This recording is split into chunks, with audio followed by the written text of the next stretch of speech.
मैं डॉक्टर सुनीता कुलश्रेष्ठ, सह आचार्य हिंदी, महारानी श्री जया राजकीय महाविद्यालय भरतपुर, आज आपको सेकंड ईयर के सेकंड पेपर के अंतर्गत मानस का हंस उपन्यास, जो कि अमृतलाल नागर द्वारा लिखा गया है, उस उपन्यास के बारे में जानने से पहले उपन्यास किसे कहते हैं अर्थात उपन्यास का अर्थ एवं परिभाषा समझ लेना बहुत ज़रूरी है।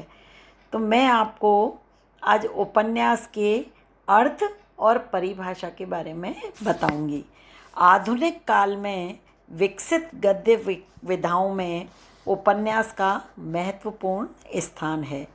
हिंदी उपन्यासों के बारे में ये कहा जाता है कि आधुनिक काल की यह लोकप्रिय विधा है।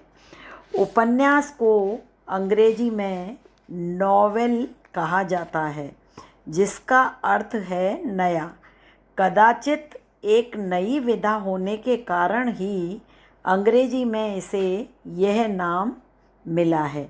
फ्रांस में इसके लिए नोवास शब्द का प्रयोग हो रहा है, जिसका अर्थ है यथार्थ चित्रण। अतः उपन्यास में मानव के व्यक्तिगत एवं सामाजिक जीवन के बहुमुखी यथार्थ को ही पूर्ण सफलता के साथ व्यक्त किया जाता है। हिंदी उपन्यास शब्द उप धन न्यास शब्दों के संयोग से बना है, जिसका क्रमशः अर्थ है निकट और रखा हुआ। इस आधार पर उपन्यास एक ऐसी रचना है जिसमें जीवन को न केवल व्यापकता में बल्कि निकट से देखने का अवसर मिलता है। इसीलिए इस प्रकार की उक्ति सुनने को मिलती है कि उपन्यास उस इतिहास से ज़्यादा विश्वसनीय है जो इतिहास वास्तव में घटित होता है। उपन्यास की इसी विश्वसनीयता को देखते हुए डॉक्टर श्याम सुंदर दास ने उपन्यास की जो परिभाषा दी है वह इस प्रकार है। उपन्यास मनुष्य के वास्तविक जीवन की काल्पनिक कथा है। उपन्यास सम्राट मुंशी प्रेमचंद ने उपन्यास के संबंध में अपनी मान्यता इन शब्दों में प्रकट की है। उपन्यासकार मुंशी प्रेमचंद ने कहा है कि मैं उपन्यास को मानव चरित्र का चित्र मात्र समझता हूँ। मानव चरित्र पर प्रकाश डालना और उसके रहस्यों को खोलना ही उपन्यास का मूल तत्व है। और बाबू गुलाब राय, जो कि हिंदी साहित्य के एक बहुत ही प्रसिद्ध आलोचक के रूप में हैं, उन्होंने उपन्यास की परिभाषा निर्धारित इस प्रकार से की है कि उपन्यास कार्य कारण श्रृंखला में बंधा हुआ वह कथानक है जिसमें अपेक्षाकृत अधिक विस्तार तथा पेचीदगी के साथ वास्तविक जीवन का प्रतिनिधित्व करने वाले व्यक्तियों से संबंधित वास्तविक व काल्पनिक घटनाओं द्वारा मानव जीवन के सत्य का रसात्मक रूप से उद्घाटन किया जाता है। डॉक्टर भागीरथ मिश्र के अनुसार युग की गतिशील पृष्ठभूमि पर सहज शैली में स्वाभाविक जीवनी की एक पूर्ण व्यापक झांकी प्रस्तुत करने वाला गद्य काव्य उपन्यास कहलाता है। इस प्रकार हिंदी साहित्य में अलग अलग साहित्यकारों ने उपन्यास की अलग अलग तरीके से परिभाषा दी है। डॉक्टर बैजनाथ सिंगल के अनुसार उपन्यास की संक्षिप्त एवं सटीक परिभाषा इस प्रकार है। यह एक कथा आश्रित गद्य विधा है जो जीवन को व्यापकता में चित्रित करती है। इसी प्रकार से डॉक्टर दशरथ मिश्र ने कहा है, उपन्यास का अर्थ है कथा के माध्यम से व्यक्त होने वाला जीवन चित्र जो स्थान विशेष या स्थान सामान्य से संबद्ध होकर सर्वदेशीय मानव संवेदनाओं और मूल्यों की प्रतिष्ठा करे। इसी प्रकार से उपन्यास के बारे में ये कहा जाता है कि उपन्यास में संपूर्ण जीवन की घटनाओं का क्रमशः चित्रण किया जाता है। इस प्रकार से उपर्युक्त जो अभी हमने समझा है कि उपन्यास किसे कहते हैं, उपन्यास की परिभाषाएं साहित्यकारों ने क्या क्या दी हैं, इनसे स्पष्ट होता है कि उपन्यास जीवन को लंबाई चौड़ाई गहराई में नापने वाली साहित्यिक विधा है। यही व्यापकता इसे अन्य विधाओं से अलगाती है। संक्षेप में उपन्यास जीवन की किन्हीं पात्रों और घटनाओं के माध्यम से आख्यानात्मक शैली में प्रस्तुत करने वाली एक बड़ी रचना है। इसी व्यापकता के कारण इसे गद्य का महाकाव्य भी कहा जाता है।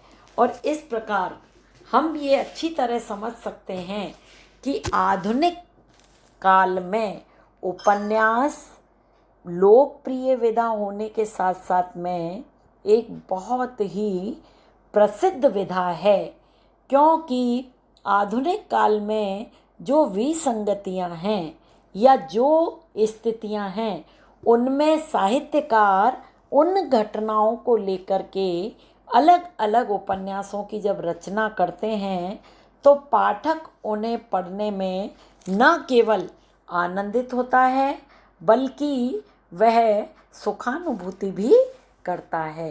अब उपन्यास की अर्थ एवं परिभाषा के बाद उपन्यास की समीक्षा के लिए कौन कौन से तत्व हैं जिनके आधार पर हम उपन्यास की सफलता और असफलता को वर्णित कर सकते हैं।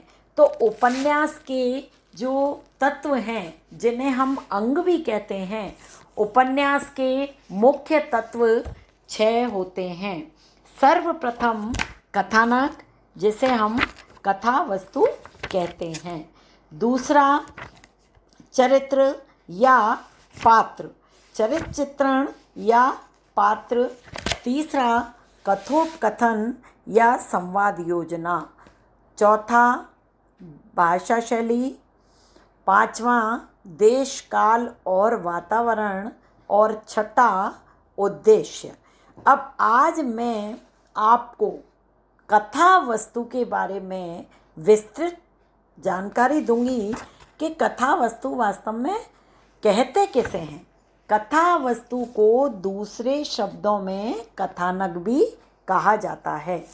और कथा वस्तु का अभिप्राय होता है एक प्रकार से उपन्यास की आधारशिला, क्योंकि किसी भी उपन्यास की सफलता के लिए उसकी कथा वस्तु बहुत ही महत्वपूर्ण तत्व है।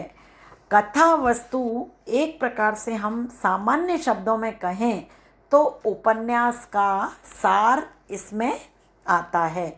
और कथा वस्तु की स्थिति ठीक उसी प्रकार से है जिस प्रकार से मानव शरीर में मेरुदंड की स्थिति है, अर्थात रीढ़ की हड्डी के बिना जिस प्रकार मानव शरीर व्यर्थ है, उसी प्रकार से बिना कथानक के कोई भी उपन्यास की कल्पना करना कठिन ही नहीं अपितु असंभव है। और कथा वस्तु वो तभी एक सफल उपन्यास हो सकता है जिसमें उपन्यासकार एक क्रमशः किसी भी कथा वस्तु का चित्रण करे जैसे कथा वस्तु के 4 सोपान होते हैं। सर्वप्रथम प्रारंभ, यानी प्रारंभ का अभिप्राय है किसी भी उपन्यास का प्रारंभ जो है बहुत ही रोचक ढंग से होना चाहिए। अर्थात उपन्यासकार को ये ध्यान रखना चाहिए कि उपन्यास का प्रारंभ करते समय वो इस प्रकार की प्रारंभ अवस्था में चित्रण करे कि पाठक को उसको पढ़ने में आनंद की अनुभूति हो, क्योंकि प्रारंभ में ही यदि नीरसता होगी तो पाठक उसे आगे पढ़ने का प्रयास ही नहीं करेगा। और कथानक जो है यही उपन्यास की भित्ति है, अर्थात दीवार, जिस पर मन चाहे रंगों में मनोरम चित्र अंकित किए जा सकते हैं। यह निर्विवाद सत्य है कि चित्रों के सृजन में भित्ति का विशेष रूप से प्रभाव पड़ता है। उसी प्रकार उपन्यासकार का बहुत कुछ कौशल उसके उपन्यास के चुनाव से ही होता है। यद्यपि वर्णन द्वारा साधारण कथानक में भी सुंदरता लाई जा सकती है।